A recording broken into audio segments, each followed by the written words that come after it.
Hello and welcome back to another KCC video. I'm Rob and I hope you're having a wonderful day today. Today we're going to jump into some malicious compliance. Now before we start, it appears that about half of you watching aren't actually subscribed to the KCC channel. Please consider subscribing for more daily Reddit stories. Our first story today comes to us from Metal Detectorist. You want your coffee hot? Even hotter? How about we curdle the milk for you? Let's jump right in. This happened a few years ago when I was first starting in hospitality, but this was the best intro I'd ever got to what hospitality is really like.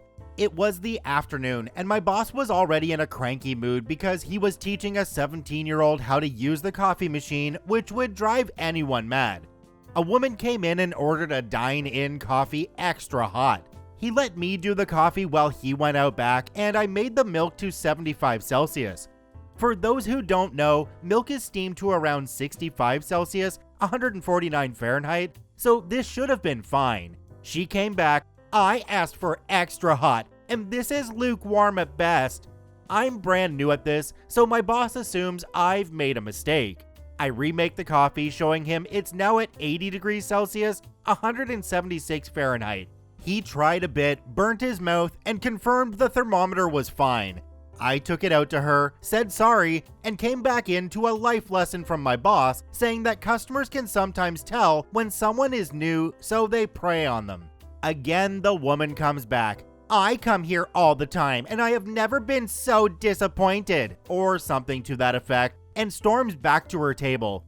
My boss and I are really effing confused at this point. He remakes it again. She brings it back again and begins to yell at me full Karen style. My boss has gone to the toilet at this point. I'm 17, brand new to customer-facing jobs, and trembling and crying. Finally, my boss walks up, yanks the cup from her hand, puts it under the steam wand, and turns it on. Milk is boiling over the cup, all over the countertop, and onto the floor. He just stares at her. He hands it back to her without ever breaking eye contact. Milk curdled, half a cup of liquid missing, and says, "There, it's hot. I made sure of it." She was mortified. I was horrified. She sat at her table too stunned to complain and drank the coffee in peace. He went to the kitchen to tell the chef, and they cracked up laughing. That boss was the best and worst boss I've ever had. One time, we were overbooked and had to cancel the most recent reservation. They called him a C, so he set up their tablecloth and utensils on the ground outside the restaurant and sent them a picture confirming their booking. Now, by reading the comments to this one, I've actually learned something that I had no idea about. So this one says, I've been a restaurant manager for years, and I tell my staff that if someone is asking for an extra hot coffee, you can just fill the cup with boiling water for a minute or so, and make sure to pour some over the handle too. Make the coffee the same way you always would, but make the cup so hot you can barely touch it. It works every time.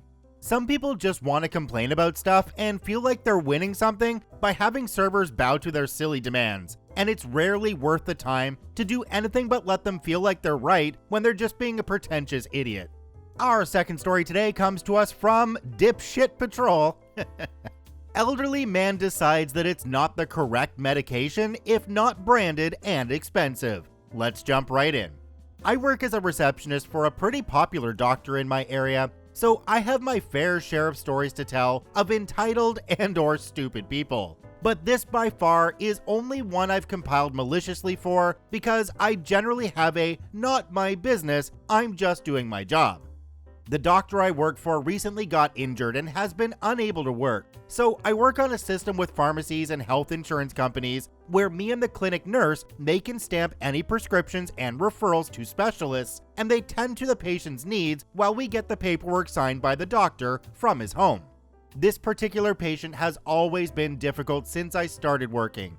He always seemed like a nice old man, then he starts yelling about how he knows better than everyone else. On this day, the patient came in to pick up a prescription for his monthly medication instead of letting us send it to a pharmacy for him to pick up there, and was all smiles until he read the paper. Gasp! The nurse had used a generic name for a medication instead of the branded one that he liked. He then began insisting that the brand meds and the generic meds were not the same, and that the generic medication was harmful because it was cheaper. I, of course, insisted that it was the same medication and explained to him how patents and medication branding worked, but he refused to listen. The nurse then stepped in and tried to explain, with her nursing degree and 10 years of experience under her belt, that even the specialist who initially prescribed it to him had put the generic in his file. Once again, he refused to listen and raised his voice at the experienced nurse that he knew better. In his exact words, "I'm not taking any effing medication if it's generic." I smiled, and knowing that pharmacies no longer stock most branded medications for non-cash payment clients due to it being easier to approve generic medications on our country's free healthcare system and private insurances, I told the nurse to just reprint it with the branded name because he's a grown adult that knows the consequences of not taking his medication. 15 minutes later, I get a call from a pharmacy we work with a lot, with the PhD holding pharmacist telling me that one of the patients from our clinic yelled at her that she didn't know anything about medicine because they couldn't give him his branded medication. She told me that he said he wasn't going to take it and left. I thought that would be the end of it and he'd learn his lesson after visiting 7+ pharmacies to no avail. But no. Guess who walked into the clinic this morning holding a report from the ER and requesting a referral letter for the National Health Insurance to cover his trip to the same specialist from before, only now his condition was irreparable and extremely uncomfortable. Sure, I feel bad, but stupid always loses. So I like it when I learn something from the comments, and in this one, I'm learning that a lot of the generics are actually not identical to the brand names. Interesting, because there's quite a few comments saying that. Our next story today comes to us from Chair Cavalry. Police officer attempted to intimidate my patient, loses fight to physics. Let's jump right in. I'm a paramedic. A few months ago, we're coming back from a routine patient transfer when at an intersection about 4 blocks from the base, I notice a woman sitting on the side of the road with her arms wrapped around herself and her head down. I nudge my partner who's driving, and we flip on the lights, and I see her head come up real fast, and she looks terrified. I get out, and she relaxes when she sees the ambulance. After I approach, I notice bruising on her wrists and other similar signs of domestic abuse. She seems hesitant to get up off the curb and into the ambulance, so I decided that I would at least pull the cot out of the back and give her something a little more comfortable than concrete to sit on. Now, a few important details. All the cots in my service are Stryker powered cots. You've almost certainly seen these before. They're bright yellow with black handles and side panels. These cots have a motor and battery built in to allow us to raise and lower the cot at the touch of a button instead of throwing out our backs, having to physically lift the cot up after loading someone. They're usually paired with an automatic loading system built into the ambulance that lifts the cot up to the right height to be pushed inside and also secures the cot when loaded. There's a little red tab at the end of the track just inside the doors that you press down to free the cot and allow it to slide out. When you press this tab, it simply releases the cot and the loading carriage it's connected to, and it's up to you to keep it under control until it reaches the unload position and locks into place again. This can be problematic because these cots weigh about 125 pounds, about 55 kilograms. As soon as I hit the release tab for the cot, I hear lights and sirens behind me. It's a city police car, which is weird because we have not yet requested police and we were outside the city in a sheriff's department jurisdiction.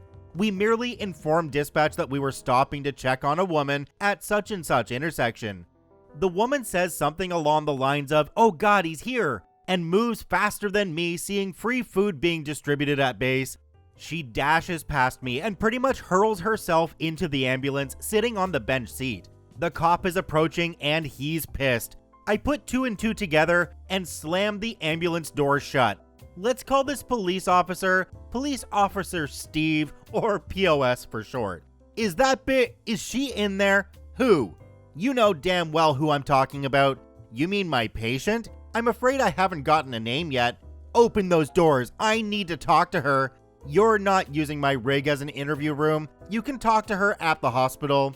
We go back and forth like this for a few minutes. My partner at some point came back to see what the holdup was, but overheard my stonewalling and went back to the cab to call our chief. I continue my routine of deny and delay until a pair of deputies, likely specifically requested for this by the chief, arrive. Oh good, now I have witnesses. See, we had stopped on an upwards incline. I had hit the release tab on the cot and it wanted to slide back. I had to close the doors so swiftly, I didn't bother pushing the cot back against the stops and locking it in place. Emboldened by the presence of two deputies, he gets in my face. "Get out of my way or I'm gonna have you charged with obstruction." Okay, I step out of his way and he opens the double doors. Between the cot, the monitor, and the jump bag, I'd say there was probably close to 160 pounds contained by those doors, all of which comes barreling out and hits POS square in the chest. He goes backwards and falls on his butt. One of the deputies laughs aloud. The other walks up and kneels down beside the guy. He says, "Your shift captain is going to be here in 5. I wouldn't be here then if I were you." POS gathers himself up and scowls at me, then stomps off. There is a limited amount that I can say about the aftermath as the trial is not settled yet, but we all know how well charges stick to cops. The woman is now living somewhere else, the cop is still a cop, and I have been getting pulled over at least twice a week ever since then, but the video footage of him getting body checked by that cot remains one of the best things I have seen. Yeah, getting pulled over twice a week is definitely harassment at that point. Make sure you're getting some badge numbers whenever you get pulled over, have dash cams, and you might want to get a lawyer on retainer as well. Our next story today comes to us from Slaughterer. Only mustard and pickle, extra mustard and pickle. Let's jump right in. Back in my days of working at everyone's least favorite fast food place featuring a pair of arches that happened to be gold, I had more than a few bitchy customers. This one woman in particular comes to mind, condescending attitude, all but threw the money at the cashier and gave us all a contemptuous look when I saw her through the window. She came in through the drive-thru and ordered a quarter pounder, only mustard and pickle, extra mustard and pickle. For those not in the know, McPlace has specially designed dispensers that dispense a specific amount of ketchup and mustard. Standard operating procedure for extra is 2 shots instead of 1, and 1 extra pickle slice. I gave her 3 shots of mustard and a total of 4 pickle slices, 2 extra, as that's all she wanted on it.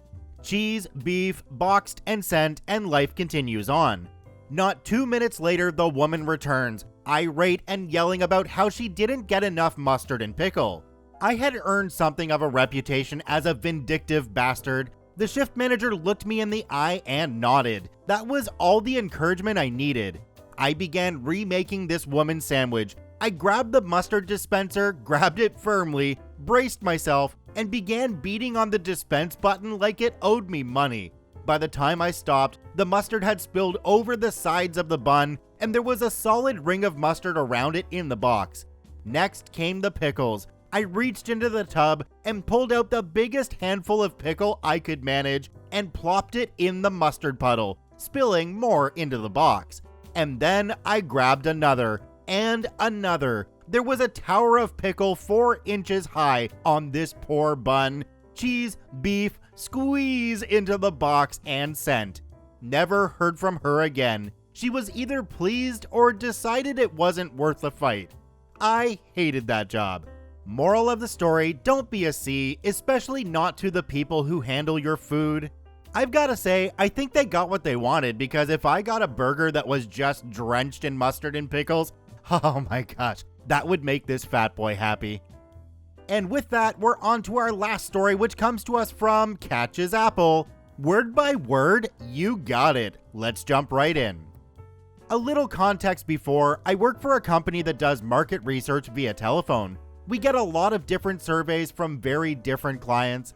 The client says what answers they need, and a group of people make a whole questionnaire out of it. For the words, I don't know how it is in English, not my first language, so please imagine when someone says it's a survey, no one will listen any further and hang up. It sounds like you want to sell something but don't tell it. Saying it's a study sounds way more important and more people will listen. The starting text which pops up when calling someone is almost every time the same, with a few changes to who it is addressed to and what the theme is. The people telephoning it, like me, always start a little creative. Something like this. Hey, OP is my name from company XY. I'm calling you for a study about your contentment with the telecommunications in your company. It's a thing about 6 minutes. Do you have a moment for me? Often it's not the right person in the beginning, but they just tell you who it is.